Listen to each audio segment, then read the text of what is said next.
우리 교회는 뭐 정해진 것은 아니지만 이렇게 보니까 자신만의 자리가 있습니다.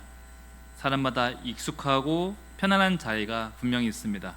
저도 학교 다닐 때 그리고 교회를 출석할 때 보면은 늘 앉던 자리에만 앉게 됩니다. 특히나 도서관에서 나에게 익숙하고 편안한 자리가 있어서 늘 그 자리를 위해서 아침 일찍 나가서 자리를 맡아놨던 그런 기억도 있습니다. 교회들마다 더운 여름철이 되면은 재미난 모습을 보게 되어지는데, 어디가 에어컨 바람이 시원하게 들어오나 이 교회마다 각 명당 자리가 있어요. 유독 바람이 세게 불어서 머리가 아파오는 그런 자리도 있는가 한 반면에 찬바람이 오지 않아서 더운 자리도 있고, 또한 스피커랑 너무 가까워서 귀가 멍멍한 그런 자리들도 있습니다.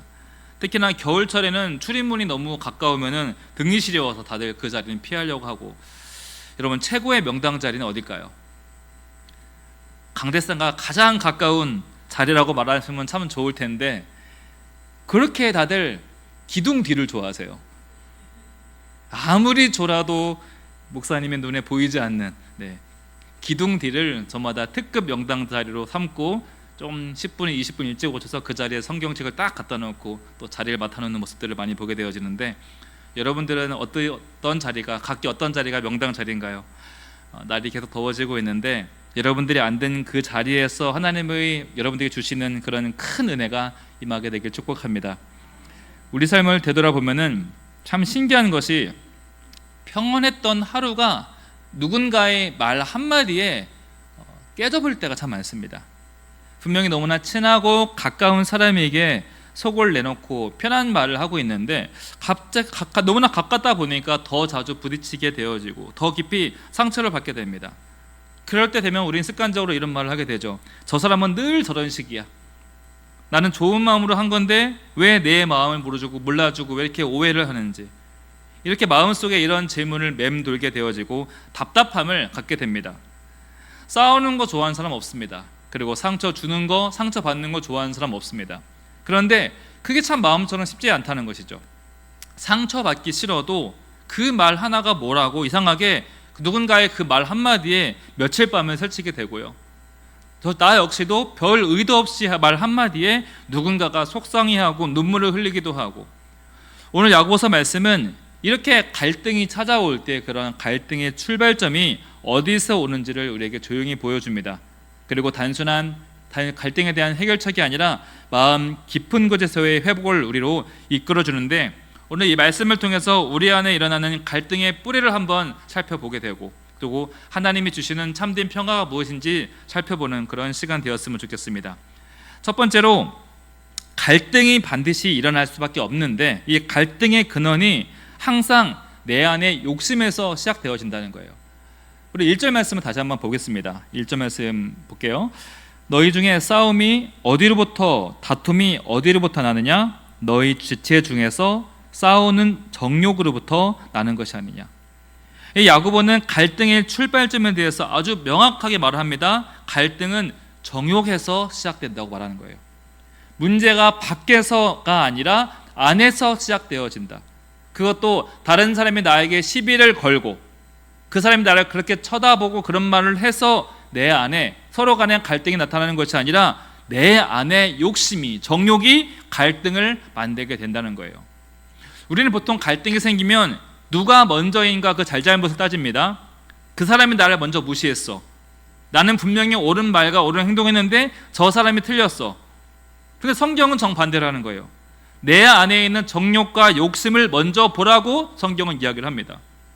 내가 기대한 것과 정반대의 일이 일어나고 어떤 일들이 어떤 말이든 내 마음에 못마땅하게 여겨질 때 그것이 불씨가 되어서 서로 간에 갈등이 이어진다는 거예요. 외부적인 요인이 아니라 내 안에 마음에 들지 않는 나의 욕심, 나의 자아가 갈등을 야기시킨다는 것이죠. 솔직히 말해서 우리는 많은 것을 기대하며 살아갑니다. 이해받고 싶고 존중받고 싶고 내 방식대로 좀 되었으면 좋겠습니다. 그게 안 될 때 우리 속이 뒤집어지는 것이죠. 그리고 관계가 깨어지게 된다는 거예요. 교회에서 가끔씩 다투는 일을 보게 됩니다. 다양한 사람들이 섞여 있다 보니까 갈등이 나타날 수밖에 없습니다. 그런데 이 다툼은 본인들이 해놓고서 목사에게 찾아와서 둘 사이를 해결해달라고 오신 분들도 계세요. 이를테면 아이들 싸움이 갑자기 부모들 싸움이 돼가지고 찾아오는 경우도 있고요. 주차하다 싸웠는데 갑자기 목양실 찾아와서 목사님 이거 해결해 주세요 하는 분도 있고, 부부 싸움을 해가지고 이혼하자, 갈라서자, 그런 문제를 가지고 찾아온 분들이 꽤 많습니다.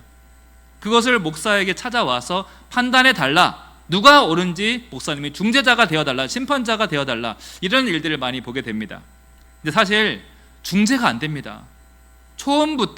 애초부터 내가 이겨야 되는 게임이기 때문에 불필요하게 관여하다가 오히려 고래등에 새우가 터질 수 있는 것이죠. 어지간하면 그래서 관여를 잘 안 합니다. 사람 일이라는 게 왜 그러냐면 결국은 해결되거든요. 시간이 지나면 흥분도 가라앉게 되고 어느 정도 오해가 풀립니다. 그런데 그 당시 속상하고 흥분한 상태로 목사에게 찾아와서 이런저런 모습 보이면은 나중에 문제가 다 해결됐을 때 너무 민망한 거예요. 그 당시에 울긋불긋하는 그런 말도 했고, 내가 민망해서 목사님의 얼굴을 어떻게 쳐다볼까, 그러다 보니까 너무 다시 힘들어가지고 신앙생활이 어려진 경우도 많이 있고요. 이 감정이 북보다 오를 때는 모릅니다. 서로를 향해 날선 말들이 오고 가고 있고, 이 내 속마음이 다 드러나다 보니까 이겨야 된다는 생각밖에 들지 않다 보니까 다 흥분된 상태로 있는데, 조금만 시간이 지나고 문제가 다 해결되어지면은 창피하고 부끄러워서 신앙생활을 어려워한다는 거예요. 그런 것들이 첫 번째 이유이고, 또 두 번째는 오늘 말씀처럼 싸우는 그 이유가 상대방 때문이 아니라 내 정욕 때문이라는 거예요. 우리는 늘 내가 맞다고 생각을 합니다. 내가 먼저고, 분명히 내가 상처받았고, 내가 피해자라고 말을 합니다. 그리고 이미 마음속에 답이 다 정해져 있습니다. 그런 상태에서 교회에서 찾아와서 조언을 구한다면 사실상 조언을 구하는 것이 아니라 내 편 들어달라는 거예요. 그런데 막상 듣게 되어진 말이 참으세요, 멈추세요, 입술로 재짓지 마세요, 이렇게 내가 듣고 싶은 말이 아니라 그저 성경적인 말을 듣게 된다면 이미 마음은 격동에 차 있는데, 눈과 귀가 가려져 있는데 갑자기 목사님이 내 편을 안 드네, 그 사람 편 들은 것 같네, 이런 불필요한 오해까지 하게 된다는 거예요. 2절 보세요. 2절에 너희는 욕심을 내어도 얻지 못하여 살인하며 시기하여도 능히 취하지 못함으로 다투고 싸우는도다. 살인까지 해도 취하지 못한다라고 말합니다. 사람을 죽여서까지 이겼으면 분명히 내 손에 얻는 것이라도 있어야 되는데 아무것도 손에 얻지 못한다는 것이죠. 여기서 말하는 살인은 물리적인 행위를 말하는 것이 아닙니다. 사람을 말로 죽이죠. 우리는 무시로 죽입니다. 냉정함으로 죽입니다. 그렇게까지 상대방을 내 마음속에서 죽였으면은 내가 원하는 것을 얻기라도 해야 될 텐데 아무것도 얻지 못하고 싸움의 상처만 남게 된다는 거예요. 갈등과 싸움은 내가 얻는 것이 아무것도 없다는 것이죠. 여러분, 교회에서 큰 분란이 있고 싸움이 있다고 치면은 누군가는 이길 겁니다. 누군가는 진 사람도 있을 것입니다. 그러나 남는 것이 무엇입니까? 교회가 엉망이 되는 것이죠. 교회가 부흥이 되겠습니까?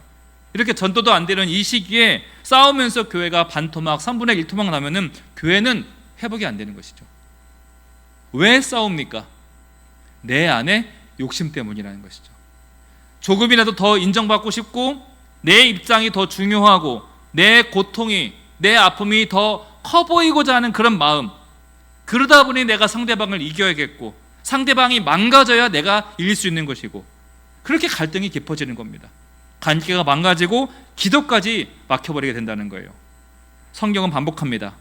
갈등의 시작은 그 사람 때문이 아니라 내 마음에 자리 잡은 내려놓지 못하는 그 욕심 때문이다. 포기하지 못하는 그 자존심이 싸움을 키워간다는 거예요.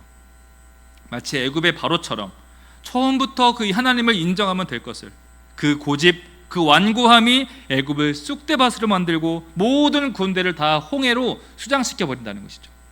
인정욕, 통제욕, 자존심, 비교의식, 우리가 이런 자기 욕심을 내려놓지 않으면 갈등이 끝나지가 않습니다. 기도를 해도 응답도 안 되고 기도가 되어지지도 않죠. 하나님과의 관계도 막혀버린다는 거예요. 그래서 우리는 질문을 바꿔야 되는 것이죠. 저 사람이 나한테 왜 그랬을까? 이게 아니라 나는 왜 그렇게 반응할까? 나는 지금 왜 화를 내고 있는가? 그 사람이 나에게 싸움을 걸어와도 내가 반응하지 않는 쪽으로 생각을 바꿔야 된다는 거예요. 운전을 하다 보면요, 깜빡이도 안 켜고 들어온 사람들이 있고요, 차선 변경하려고 깜빡이를 넣으면 갑자기 속도를 내가지고 뛰어들지 못하게 방해하는 사람도 있고, 화가 납니다. 말도 험해지게 되고 마음도 불편합니다. 그럴 때 지금 내 기분, 내 감정을 그 사람 때문에 휘둘릴 것이 아니라 내가 뭐 저런 것 때문에 화를 내고 있나, 내가 왜 저런 물질각한 행동에 내 소중한 하루, 내 소중한 감정을 낭비하고 있는가, 이렇게 나에게서 이유를 찾아야 된다는 거예요. 여러분, 내가 지금 화를 내는 것은 누구 탓입니까? 내 탓이에요. 내가 내 감정을 다스리지 못한 내 탓이죠. 분노하는 것도 내 탓이고, 감정에 못 이겨서 폭언하고 폭력을 행사하는 것도 다 내가 하는 것들입니다. 남편 말 한마디에 서운하고 옆집 사람의 말투와 표정에 내 감정이 오르락 내리락 합니다. 이렇게 상대방 때문에 그 이유를 발견하는 것이 아니라 나는 왜 저 사람의 말과 행동에 그렇게 영향을 쉽게 받는가. 잘 생각해 보십시오. 내가 지쳐서 아이한테 화를 낸 걸 수도 있고요, 내가 예민해져서 여유가 없었고 내 자존심 지키다 보니까 결국 그것을 싸움으로 이어갈 때가 너무나 많다는 거예요. 상대방 때문이 아니라 나 때문이라는 것이죠. 3절 말씀 보십시오. 구하여도 받지 못함은 정욕으로 쓰려고 잘못 구하기 때문이라. 이 정욕은, 이 욕심은 갈등도 일으키지만 더 큰 문제가 뭐냐면 기도를 받게 된다는 거예요. 이 말씀은 욕심이 있으면 기도를 해도 안 된다, 이 말이 아닙니다. 하나님은 우리의 마음을 들여다보고 계신다는 거예요. 우린 누구나 기도를 합니다. 간절하게 눈물로 진심을 담아서 기도를 하지만 때로는 그 안에 욕심이 스며들 때가 있습니다. 꼭 우리가 나쁜 것을 구하는 것도 아니에요. 잘 되게 해주세요, 이 문제 좀 해결해 주세요, 제발 저 사람 마음 좀 바꿔주세요, 제발 합격되어지고 땅이 팔리고 승인되게 해주세요. 우리가 충분히 할 수 있는 기도잖아요. 하지만 하나님께서 그 기도를 들으시고 받으실 때 우리가 무엇을 구하는지 그 내용만 보는 것이 아니라 그것을 왜 구하는지 그 이면을 보고 계신다는 거예요. 혹시 그 기도가 내 자존심을 지키기 위한 기도였는지, 내가 그 사람에게 지기 싫어서 내가 이겨야 하기 때문에 구하는 기도인지, 하나님께서는 이런 우리의 마음을 살펴보신다는 것이죠. 악인들도 자녀들에게 좋은 것을 줍니다. 하물며 하나님께서 우리에게 좋은 것을 주시지 않겠는가? 우리가 원하는 것보다 더 깊고 더 좋은 것을 주시는 분이시기 때문에 우리가 내 삶을 파괴하고 내 삶을 갉아먹는 것을, 그런 것을 구하는 기도가 아니라 하나님께서 원하시는 것을 향한 기도로 바뀌어야 된다는 것이죠. 우리가 기도가 막힐 때가 있습니다. 그럴 때 낙심할 것이 아니라 내가 지금 드리는 이 기도가 하나님이 기뻐하시는 기도인가? 여기서부터 생각을 바꿔 나가야 된다는 것이죠. 여러분, 우리가 기도를 좀 더 신경 써야 하고 보다 정직한 기도를 배워야 될 필요가 있는 것이죠. 두 번째로, 이 갈등의 문제의 그 중심에는 항상 교만이 있습니다. 이 과한 욕심이 갈등을 만들어낸다면 이 교만이 갈등을 더 깊게, 더 아프게 만듭니다. 4절을 보시면 시작할 때 간음한 여인들아 라는 말이 나오죠. 여기서 간음은 육체적인 간음을 말하는 것이 아니라 영적인 간음을 말하는 겁니다. 하나님이 우리를 사랑하시고 우리를 향해 친밀한 관계로 부르시는데 우리는 자꾸 세상 방식으로 나아가고자 하는 것이죠. 자꾸 하나님과 원하는 방식이 아닌 다른 방향으로 가고 싶어 하는 거예요. 요즘 사람들이 하는 말이 그렇죠. 교회가 너무 답답한 소리만 골라서 한대요. 아니, 세상 속에 살면서 어떻게 세상과 함께 살아가지 않겠는가? 맞는 말입니다. 거룩한 성도도 첨단 기계를 사용하고 영화도 보고 음악도 듣습니다. 우리는 세상 안에서 세상 양식을 먹으며 살아갑니다. 그러나 4절 말씀이 이야기하는 것은 세상과 벗된 것이 하나님과 원수되는 것이다. 세상과 벗되는 것이 하나님과 등지는 것이라는 거예요. 세상과 친구를 삼지 말라는 겁니다. 여러분, 친구가 어떤 존재예요? 우리의 마음을 터놓고 기준을 공유하고 가치와 방향을 함께 나누는 존재죠. 이렇게 우리의 마음과 기준과 가치의 방향을 세상이 아닌 하나님께로 두라는 것이죠. 그런데 우리가 세상 속에서 하나님보다 세상의 기준과 생각을 더 가까이 하면 그것이 바로 하나님과 등지는 행동이 될 수 있다는 것이죠. 하나님 말씀은 뒤로 한 채 내가 해석하고 내 편의대로 내 소견대로 살아가는 이런 태도, 이것이 바로 교만이라는 것입니다. 하나님의 말씀이 분명히 기록되어져 있는데, 뜻이 무엇인지 분명히 알고 있는데, 그래도 이건 아니겠지, 성경은 옛날 이야기이지, 세상이 이런데 어떻게 유독 성경의 그 가르침을 따라갈 수가 있어, 이렇게 말씀보다 내 편의대로 내 해석으로 말씀을 듣고자 하는 태도, 이런 것들이 바로 교만인 것이고 하나님과의 거리를 멀게 하는 것이죠. 5절 말씀 보면요, 하나님이 우리 속에 거하게 하신 성령이 시기하기까지 사모하신다. 성령이 시기하기까지 우리를 사모하신다. 우리가 세상적으로 기우는 것을 보고 질투하신다는 것이죠. 성령님께서 못 견디겠다는 겁니다. 하나님은 어떤 하나님이십니까? 질투하신 하나님이시죠. 우리를 보시면서 이런 것도 괜찮고 저런 것도 괜찮고 이런 하나님이 아니라, 우리가 다른 곳에 기울어져 있고 다른 데 쳐다보고 우리 몸이 다른 데 속해 있는 것을 도저히 보지 못하시겠다는 겁니다. 그리고 6절 말씀, 그러나 더 큰 은혜를 주시나니 그러므로 하나님이 교만한 자를 물리치시고 겸손한 자에게 은혜를 주신다 하였느니라. 이 말씀에 두 개의 길을 이야기합니다. 겸손한 길과 교만한 길. 교만한 길은 내가 중심이 되어 살아가는 길이고, 겸손한 길은 하나님을 주인으로 모시며 살아가는 길입니다. 점층적으로 계속 교만과 겸손을 강조하는 이유가 뭐겠습니까? 하나님께서는 교만한 자와 함께 할 수 없다. 하나님은 교만한 자와 겸상하지 않는다. 세상과 버타는 자들과 등을 지신다는 것이죠. 그러나 6절 말씀, 겸손한 자에게는 은혜를 베푸신다. 여러분, 우리가 살다 보면은 당연히 갈등을 겪습니다. 그리고 기도가 막힐 때도 있습니다. 우리의 마음이 분주하고 복잡할 수도 있습니다. 그러나 그 막힘, 그 갈등을 핑계 삼아 눈을 가리고 길을 가릴 것이 아니라 얼른 은혜의 자리로 우리가 서 있는 자리를 바꿀 줄 알아야 된다는 거예요. 여러분, 부부싸움을 했는데 왜 교회 안 나옵니까? 자녀가 대학이 떨어졌는데 왜 부모가 교회를 안 나오고 교회를 떠납니까? 왜 이런저런 이유로 우리가 기도를 멈춰야 됩니까? 교회 누가 마음에 안 든다고 왜 소중한 예배를 빼먹고 하던 봉사를 관두고, 이게 뭡니까? 내가 고집 부리는 것이죠. 여전히 내 방식으로 내가 이기고 싶어하는 것이고 내가 원하는 방식으로 신앙생활을 하겠다는 거예요. 이 모든 교만을 이기는 유일한 방법은 바로 겸손이라는 것이죠. 겸손이 우리를 은혜의 자리를 인도하고 겸손의 자리에서 우리가 복을 받게 되어지는 겁니다. 저와 여러분들이 언제나 하나님 앞에서 겸손의 자리에 서 있게 되길 주님의 이름으로 부탁드립니다. 세 번째로 야고보는 이제 갈등을 뛰어넘는 평화의 길을 제시하고 있는데 7절 말씀이죠. 7절 말씀 함께 읽어보겠습니다. 그런즉 너희는 하나님께 복종할지어다 마귀를 대적하라. 그리하면 너희를 피하리라. 하나님께 복종하라고 말합니다.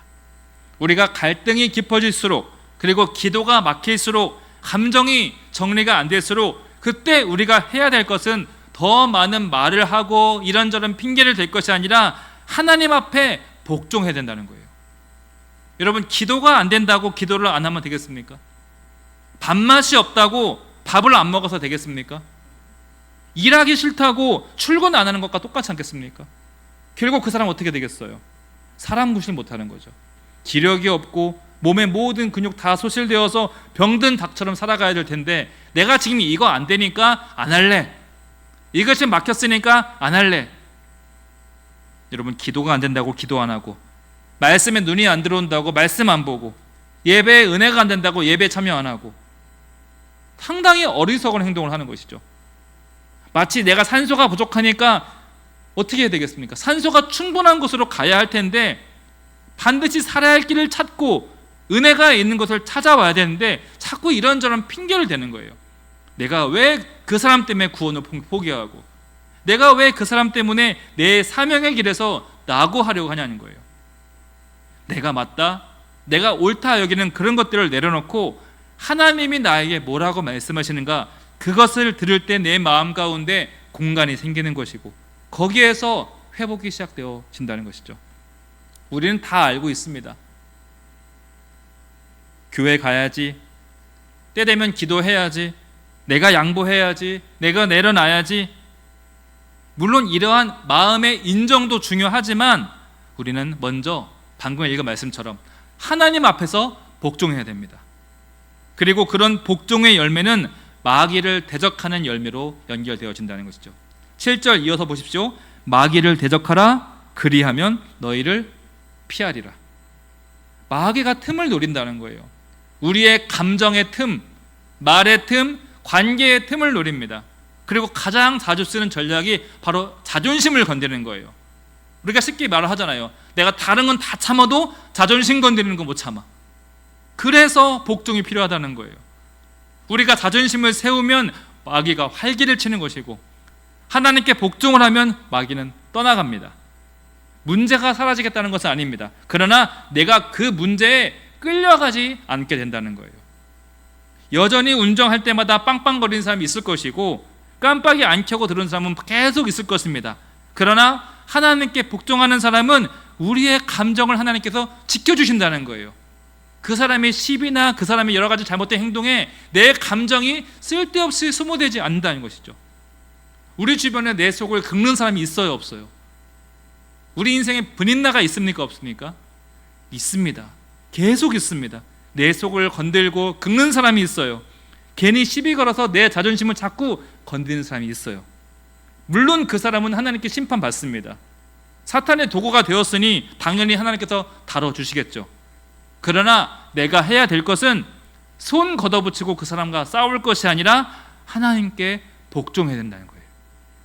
그 시비에 끌려가지 말고 성령에 끌려다니시길 바랍니다. 그리고 8절이 우리를 초대하고 있습니다. 8절 말씀 함께 읽어보겠습니다. 하나님을 가까이 하라, 그리하면 너희를 가까이 하시리라. 죄인들아 손을 깨끗이 하라, 두 마음을 품은 자들아 마음을 성결하게 하라. 하나님을 가까이 하라, 그리하면 너희를 가까이 하시리라. 이게 바로 복음이죠. 여러분, 하나님을 가까이 하시길 바랍니다. 우리가 하나님께로 가까이 나아가면 하나님이 말할 수 없는 은혜로 우리를 반겨주신다는 거예요. 그러나 조건이 있죠. 8절 이어서 보시면 죄인들아 손을 깨끗이 하라, 두 마음을 품지 마라. 하나님께서는 마음이 정돈된 자를 붙들어 주신다는 거예요. 우리의 욕심과 자기중심, 그런 세상과 하나님 사이에서 갈팡질팡하는 두 마음이 아니라 하나님만 바라보는 온전한 결단이 우리에게 필요하다는 것이죠. 9절 보시면 슬퍼하며 애통하며 울지어다. 너의 웃음을 애통으로, 너의 즐거움을 근심으로 바꿀지어다. 이 말씀은 우리가 기뻐하지 말고 애통하지 말라는 것이 아닙니다. 죄 앞에서, 교만 앞에서, 죄에 대해서는 우리가 애통해 하자는 거예요. 지금 애통할 때이고 죄를 자백하고 회개할 때인데 그 시간을 즐거움으로, 탐욕으로, 웃음으로 보내지 말라는 거예요. 여러분, 노아의 방주가 왜 텅 빈었습니까? 왜 고작 그렇게 큰 방주에 8명밖에 타지 않았습니까? 다들 즐거워하고 웃음으로 시간 보내느라 하나님께로 아무도 돌아오지 않았다는 거예요. 내 볼 일 다 할 여력은 있으면서 하나님 앞에 설 시간, 털 여력이 없다면 나는 구원이 필요 없습니다. 나는 하나님이 필요치 않습니다. 하나님께서는 이 말과 뭐가 다르겠습니까? 우리가 할 것 다 하면서 예배는 못 드리겠고, 할 것 다 하면서 기도는 못 하겠고, 할 것 다 하면서 누군가는 못 도와주겠고, 도대체 어떤 자신감으로 살아가는 것일까요? 10절 말씀, 오늘 말씀의 가장 중요한 부분이죠. 우리 10절 말씀 함께 읽겠습니다. 주 앞에서 낮추라, 그리하면 주께서 너희를 높이시리라. 세상은 말합니다. 자기를 높여라, 너 자신을 높여라. 하지만 성경은 말합니다. 자기를 낮추는 자 내가 들어 올리겠다. 여러분, 자기 자랑을 멈추시길 바랍니다. 내가 자랑한다고 아무도 나를 높게 여겨주지 않습니다. 오히려 우스워하고 오히려 나만 더 낮아지고 초라해질 뿐입니다. 하지만 겸손하게 나 자신을 낮추면 하나님의 손이 나를 높이 들어주심을 믿으시길 바랍니다. 이것이 바로 성경의 공식이죠. 하나님은 겸손한 사람을 들어 쓰시고 그 인생에 복을 주신다는 거예요. 정리하면 우리가 갈등의 불을 끄는 유일한 방법은 내가 이기는 것도 아니고 내가 힘이 약해지는 것도 아닙니다. 참는 것도 아닙니다. 그저 하나님 앞에 내려놓는 겁니다. 내 감정, 내 고집 조금만 지나면 아무것도 아닌 것이고 3일만 지나고 5분만 지나도 아무것도 아닌 감정이 될 때가 많습니다.